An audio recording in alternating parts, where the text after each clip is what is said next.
Another quarter of 2023 has gone by, and now let's take a look at some of my favorite New Balances from quarter 3 of 2023. Like the previous quarterly highlight videos, to make it onto my top 10 list, the only rules are that they had to have officially released in some sort of capacity, and the shoe cannot be a re-release or retro. This is for new, officially released New Balances only. And because this is more of just a fun highlight video for the quarter, this list is in no particular order.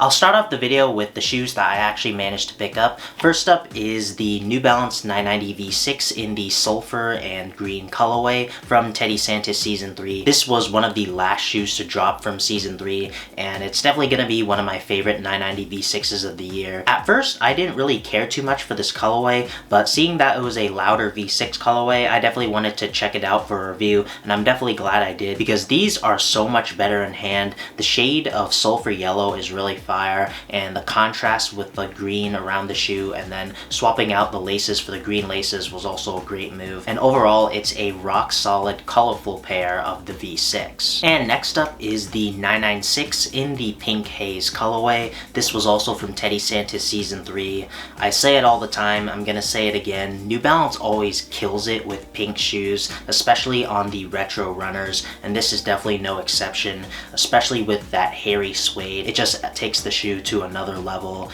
and I love how it's a low-key heat type of shoe, and it's a very high quality pair and a rock solid addition to Teddy Santis Season 3. And the next shoe I picked up was the 990 V4 in the limestone and white colorway. This was one of my favorite neutral tone pairs from Season 3. I'm really excited to wear this more often during the fall and winter season. It's a simple and low-key heat type of shoe that isn't plain by any means. I love the shade of, they call it limestone, but it's more of a cream white, and then the contrasting shade of light brown in the back really brings this shoe together. And I also like how they utilize white rubber where nubuck is typically found. And next up are two 576 colorways. One of them I actually picked up, and this is the orange and purple colorway. This was my favorite of the two, but I still like both of them regardless. The other pair is like a green and pink colorway. I call it the watermelon colorway. They're both really fire, loud colorways for the 576. This orange and purple colorway was actually my first ever pair of 576s, and it's definitely a great colorway to start off with. You guys know I love hairy suede, and orange is one of my favorite colors, so it's great to get a hairy suede orange 576, get this pop of yellow in the back, and orange and purple is such a killer color combination, and this is definitely going to be one of my favorite GRs of the year. And then the watermelon colorway is also pretty solid. Just like the fruit it's based off of, the green and pink works really well together, and the pop of the different colors on the pair also makes the shoe really nice. And next up is the 1906R in the Charlotte Hornets colorway. This colorway has the same colors as the Charlotte Hornets. I think the shades of purple and blue are really nice, and they work really well on the 1906R silhouette. This colorway is really fire and really flew under the radar. I think I might have to pick these up. These are available on various foot sites like Foot Locker and Champs, so it's very accessible as well. The 1906R has had a lot of neutral and plain GRs, and it's really nice to see the 1906R get some louder colorways. Rounding off the GRs for this list is the 998 in the new white and black colorway. This 998 is one of the first Main USA GRs that aren't actually a Teddy Santis pair, and it's the first time in a while, which is pretty cool to see that New Balance is still making non-Teddy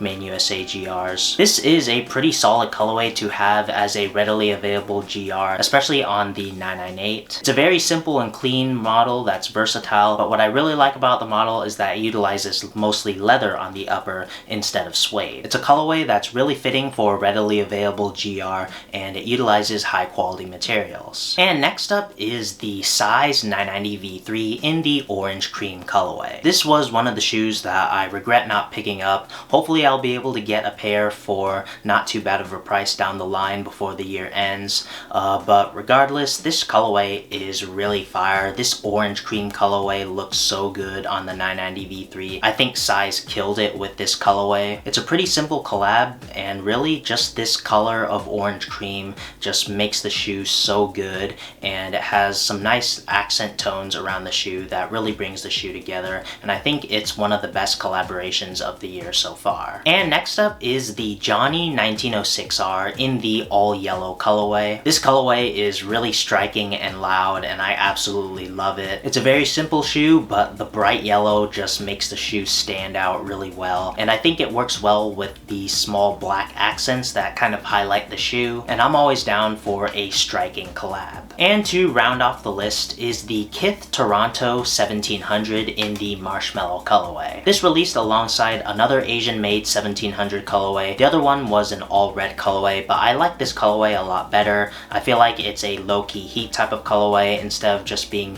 a plain all-red shoe. The red and white works really well, and as you can probably tell, it's based off the colors of the Canadian flag, and I really like the addition of the gum outsole. It's a very versatile shoe, and from what I've seen in the reviews, despite it being Asian made, is still pretty high quality and is made out of good suede. And I think the colorway is very versatile and can be worn in a variety of seasons. And that's gonna do it for my favorite shoes of quarter 3 of 2023. What were your guys' favorite shoes from quarter 3? I'd definitely like to know down in the comments. So that's gonna do it for this video. Like and subscribe if you enjoyed. Follow me on my socials. Check out the Intelligent site for more New Balance content and guides. If you really loved the video, please consider leaving a super thanks in the tip jar below. And thanks for watching.